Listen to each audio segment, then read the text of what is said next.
Hello children, good morning, namaskar. You all welcome to Gyanodaya Basic Knowledge for Science classes for class 7. I am present for part 50 in the lesson up to रेशों से वस्त्र तक। तो आइए class 7 के lesson 2 में हम यह पढ़ने जा रहे हैं कि रेशम क्या है। रेशम कहते हैं, रेशम का नाम सुने सभी लोग हैं? Yes, sir. रेशम एक धागा होता है जिससे कपड़ा बनता है। निकले कपड़ा पर रेशम का बड़ा महंगा हो कहते हैं ना। Yes, sir. तो सवाल उठा है कि रेशम आता कैसे, बनता कहाँ से, कैसे तैयार होता है। तो यह एक प्राकृतिक कीड़े होते हैं, कीड़े समझ लो, देहाती भाषा में कीड़ों से तैयार होता है। आप पलते कहाँ है? तूत का पेड़ जानते हो ना, सहतूत। Yes, sir. Yes, sir. सहतूत के और अरंडी, जिसको रेड़ी कहते हैं, रेड़ी Yes. रेड़ी जानते हो पौधा है? Yes. उसी के पत्ती के पीछे तैयार होते हैं, उसी को खाकर ही बड़ा होते हैं, बच्चे से बड़े होते हैं और रेशा देते हैं। कैसे, इसी के विषय में पढ़ना है। कहता है कि रेशम कीट के कोकून से प्राप्त प्राकृतिक रेशा है। क्या होता है? रेशम का कीट है, उसी के कोकून से प्राप्त या प्राकृतिक रेशा है। होता कैसे है? जिसे रेशम कहते हैं। इसका आविष्कार चीन देश में हुआ। इसी से राजसी वस्त्र बनते थे। राजसी वस्त्र में राजा महाराजा जो होते थे वही इसके महंगे वस्त्र पहनते। बड़े बड़े चादर होंगे ना, हम उसको चारों को एक मुट्ठी में इसको बताते, समझे? एक पतला रहेगा, अकेले एक रजाई का काम करता है। समझ लो कितना गर्म होता है जाड़ के लिए। अब बहुत देखने में सुंदर भी होता है, आकर्षक होता है। अब पहनते थे लोग कहते हैं बड़ा धनी मनी है, बड़ा धनवान है, तब रेशम का कपड़ा पहनता है। ठीक है ना। क्या करते थे लोग पहले? रेशम का कपड़ा पहन के पॉकेट यहाँ रहता था, उसमें 20 रुपये के 50 रुपये का नोट धई के साइकिल जिसके पास रहता था ना, उसको राजा समझा जाता था। उस समय साइकिल पर बैठ के 20 रुपये धर के देखा के लोग, अरे साइकिल से जा रहा था एक आदमी, साइकिल से जाता रहा, साइकिल से। अब पॉकेटिया में पैसा लोगत रहा। अब 5 लाख लेके चलिए, वो कोई पूछेगा ही नहीं, पूछेगा कोई ऐसा रिक्शा मोटरसाइकिल के पूछते ना, तो समझो स्थिति क्या थी। तो राजसी, देखो लिखा है ना, राजसी वस्त्र बनते थे और हल्के चिकने मजबूत टिकाऊ एवं आकर्षक होते। चीन विश्व का सर्वाधिक रेशम उत्पन्न करने वाला देश है। चीन में सबसे अधिक रेशम उत्पादित होता है, इसलिए चीन में रेशम का उत्पादन होता है। इसका मतलब है कि वहाँ सहतूत के पेड़ और अरंडी के पेड़ ज्यादा होते होंगे, बोया जाता होता तो होता है। और विश्व का 13% रेशम अकेले चीन उत्पादित करता है। अब आया रेशम कीट का जीवन चक्र क्या है, कैसे बनता है, कैसे कीड़े बनते हैं, कैसे तैयार होता है, कैसे पूरा प्रोसेस है। कहता है रेशम कीट सहतूत, अरंडी या ओक के पेड़, ओक भी एक पेड़ होता है, 3 पेड़ हो गए, के पेड़ पर पत्तियों के नीचे चिपके रहते हैं, जिसे सफेद रंग का लार्वा निकलते हैं, जिसे कैटरपिलर, इल्ली या लार्वा कहते हैं। देखना, इन तीनों पेड़ के पत्तियों के नीचे जो मुलायम पत्तियां होती हैं, नीचे रहते हैं सफेद कलर का। अच्छा, इसका फूल देखे हो अड़हुल का? Yes, sir. अड़हुल के पौधे में देखना कीड़े लगते हैं उजले उजले, Yes, sir. जिसको कहते हैं दहियावा रोग, देखते हो ना? सेम उसी कलर के होते हैं, उजले कलर के, पेड़ के नीचे चिपके रहते हैं, उसी में पलते हैं। पेड़ की पत्तियों को खाकर 4 से 6 सप्ताह में वृद्धि कर अगली अवस्था में प्रवेश करते हैं। 4 से 6 सप्ताह यानी 1 से 1.5 महीने में पत्तियों को खाते हैं और खाकर अपनी शरीर को हिस्ट पुष्ट करते हैं, जिससे एक विशेष ग्रंथि होती है, जिसे रेशम ग्रंथि कहते हैं। जब 4 से 6 सप्ताह के बाद शरीर में एक ग्रंथि उत्पन्न हो जाती है गोल के। इस ग्रंथि से लसेदार पदार्थ निकलता है। 8 सप्ताह में अंग्रेजी 8 की तरह संरचना बनाकर लपेट लेते हैं। क्या करता है? 4 से 6 सप्ताह में खाकर अंग्रेजी के 8 आकार की संरचना बन जाती है, ऑटोमेटिक इसी आकार के होते हैं, 8 के आकार का। इस ग्रंथि से लसेदार और यहाँ से एक लसलसा पदार्थ, चिपचिपा पदार्थ निकलता है, उसी से रेशा तैयार होता है। ठीक है, जिसे कोया या कोकून कहते हैं। उस को क्या कहते हैं? कोया या कोकून। कोकून के भीतर प्यूपा व्यस्त होकर रेशम कीट में बदल जाता है। उस कोकून के भीतर एक कीड़ा बन जाता है, जिसको कहते हैं प्यूपा। जानते हो कैसे होता है सर? घेलुआ देखे हो? अरे डेली वाइज बड़के बड़के कीड़े होते हैं, मोटे मोटे मोटे टेढ़ होते हैं, देखे हो ना, यस सर। वैसे बन जाते हैं उसी मंदिर में, एकदम उसी तरह जैसे तुम लोग कहते हो ढोलू, वैसे बन जाते हैं।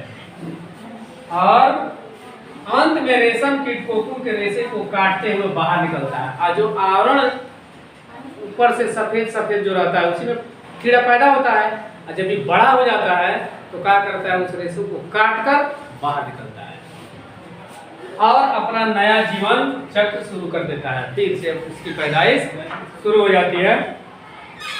ठीक है ना। इस प्रकार किसके किसके पेड़ पर होते हैं, सहतूत के, अरंडी के, ओक के पेड़ के नीचे पत्तियों पर सफेद कलर का लार्वा चिपचिपा पदार्थ निकलता है और उसी में यह कीड़े के रूप लेते हैं, और जब बड़े हो जाते हैं तो अंग्रेजी के एक आकार के रूप में लेकर उस चिपचिपे पदार्थ को काटकर बाहर निकल जाते हैं और फिर से अपनी जीवन क्रिया फिर शुरू कर देते हैं। अब है कि रेशम कीट पालन या सेरीकल्चर क्या है। कहता है रेशम प्राप्त करने के लिए रेशम कीटों का पालन का विज्ञान रेशम कीट कहलाता है। मैंने रेशम पालने के लिए रेशम कीट को जहाँ पाला जाता है, जिस बगीचे में, चाहे जिस संस्थान में, जिस खेत में, उसी को हम कहते हैं सेरीकल्चर। ठीक है ना, या रेशम कीट पालन। मादा कीट नर कीट की तुलना में बड़ी होती है। मादा माने लेडी जो होती है इसमें, वह पुरुष से बड़ी होती है और एक बार में सैकड़ों अंडे देती है। एक बार में सैकड़ों अंडे देती है, जिसे दूसरे किसानों को बेच दिया जाता है और वही अंडा बेचा जाता है, वो ले जाकर अपने पालता है, वो ले जाकर अपने पालता है, इस तरह संख्या बढ़ती रहती है।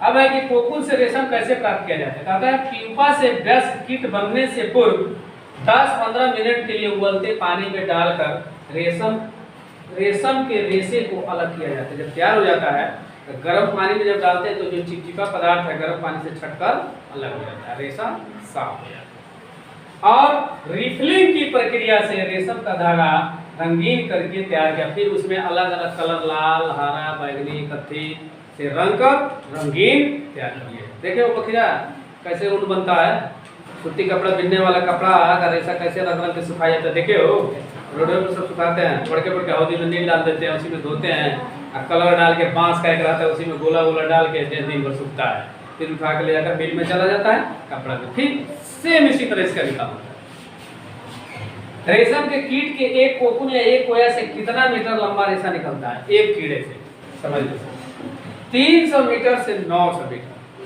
समझो। हाँ, एक कोकून से 300 मीटर, 300 मीटर का मतलब कहाँ से कहाँ तक होगा, यहाँ से धौरा पर समझ लो, या 900 मीटर, बड़ा होगा तो 900 मीटर का त्रिगुना, ठीक है ना, एक से निकलता है तो समझो कितना निकलता होगा। तो इस प्रकार आप यह जाने कि रेशम क्या है और रेशम का कीट तैयार कैसे होता है, किस किस पेड़ों पर रेशम तैयार होते हैं और कैसे इनसे रेशे निकालकर वस्त्र उद्योग में भेजते हैं, इसकी जानकारी बहुत ही इजी वे में आपको बताया गया कि पीपा किसको कहते हैं और क्या बोलते हैं, सेरीकल्चर किसके कहते हैं, और कीड़े जो बनते हैं लास्ट में अंग्रेजी के किस आकार के बनते हैं, 8 आकार के बनते हैं। ठीक है, तो आइए अब थोड़ा पूछा जाए, देखा जाए कितने लोग बताते हैं कितने लोग नहीं बताते हैं, तब न पता चले कि कितना ज्ञान हुआ कि नहीं हुआ। आइए रेशम क्या है, बोलो जल्दी। रेशम के कीट से कोकून से प्राप्त रेशे को रेशम कहते हैं। चलो, रेशम के कीट किसके पेड़ पर पलते हैं, दूसरा कोई बोलेगा, बोलो। और कोई पेड़ बतावे कोई, बोलो। हाँ, ओक, सहतूत और अरंडी। जब ये तैयार होते हैं तो अंग्रेजी के किस अल्फ़ाबेट की तरह होते हैं, तुम बोलो साजन। 8। गर्म पानी में कितने देर तक रखा जाता है, तुम बोलो। 10 से 15।